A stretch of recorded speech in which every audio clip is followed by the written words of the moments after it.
और इस वक्त एक बड़ी खबर आ रही है। कैबिनेट ने इंश्योरेंस सेक्टर में एफडीआई को 100% तक बढ़ाने के प्रस्ताव को मंजूरी दे दी है। पीएम नरेंद्र मोदी की अध्यक्षता में हुई कैबिनेट की बैठक में इंश्योरेंस अमेंडमेंट बिल को मंजूरी दे दी गई है।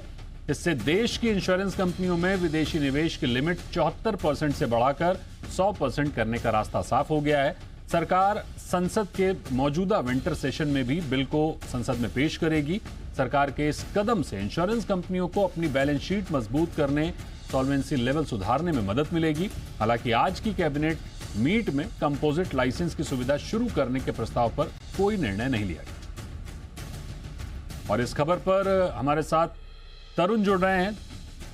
तरुण, ये बताइए कि इस खबर को लेकर क्या अपडेट है? इंश्योरेंस अमेंडमेंट बिल को कैबिनेट से मंजूरी को लेकर और क्या जानकारी है आपके पास? बिल्कुल दीपक, मैं बताना चाहूंगा आज कैबिनेट ने इंश्योरेंस अमेंडमेंट बिल को मंजूर कर दिया है। इस कैबिनेट में जो मंजूरी मिली है उसमें 100% एफडीआई अब हो पाएगा, जो अभी 74% है। इसके साथ साथ जो मैनेजमेंट कंट्रोल है वो भी फॉरेन कंपनीज को मिल पाएगा, लेकिन चेयरमैन, मैनेजिंग डायरेक्टर और सीईओ में से एक पोस्ट जो है वो भारतीय को देनी पड़ेगी।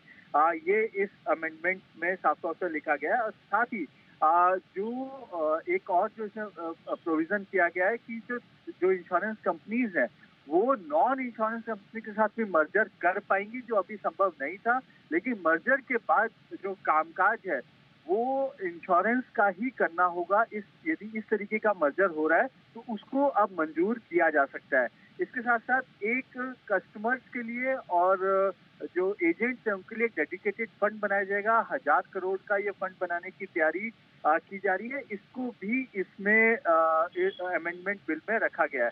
साथ ही ट्रांसपेरेंसी को और बढ़ाया जाए, जो रेगुलेशन का फ्रेमवर्क क्या हो, उस आईआरडीए किस तरीके के रेगुलेशन बना सकता है, उसको भी इस बिल में रखा गया है।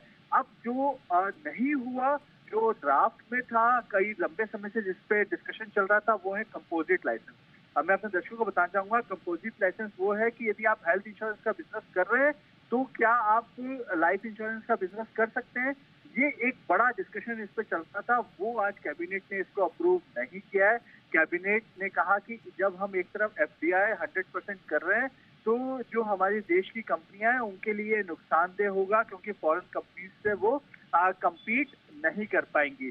दूसरा था कि जो एजेंट्स हैं वो यदि मान लीजिए एलआईसी का एजेंट है तो क्या वो दूसरी लाइफ इंश्योरेंस कंपनीज के भी एजेंट बन सकते हैं। इसको ओपन स्ट्रक्चर नाम दिया गया था, वो अप्रूव किया जा सकता है। तो उस पर भी कैबिनेट ने अपनी मंजूरी नहीं दी है, उन्होंने उस चीज को भी अप्रूव नहीं किया है। तो मतलब जो स्थिति अभी है, यदि आप लाइफ इंश्योरेंस के एजेंट है, एलआईसी के एजेंट है, तो केवल एलआईसी के ही एजेंट रहेंगे। इसमें प्राइवेट कंपनी चाह रही थी कि ओपन स्ट्रक्चर हो, लेकिन जो पीएसयू कंपनीज हैं वो इस चीज का विरोध कर रही थी। तो हालांकि जीत है वो पीएसयू कंपनीज की हुई। एक और इम्पोर्टेंट इसमें पार्ट है जो नहीं हो पाया है, वो मैं अपने दर्शकों को बताना चाहूंगा कि जो इंश्योरेंस कंपनीज हैं वो अब एक जो नेटवर्क, जो छोटी कंपनीज का बनाने का प्लान था, थीम बेस्ड इंश्योरेंस कंपनीज बनाने का प्लान था, उस जो रिकमेंडेशन थी उसको भी कैबिनेट ने अप्रूव नहीं किया है। तो हालांकि जो मेन चीज जो है, फॉरेन कंपनीज आ पाएंगी, मैनेजमेंट कंट्रोल रह पाएगा, और साथ ही एक डेडिकेटेड फंड यहाँ पे इंश्योरेंस कंपनीज का के लिए, कंज्यूमर और एजेंट्स के लिए बनाया जाएगा। बिल्कुल, बहुत शुक्रिया करेंगे तरुण आपका इस पूरी जानकारी के लिए।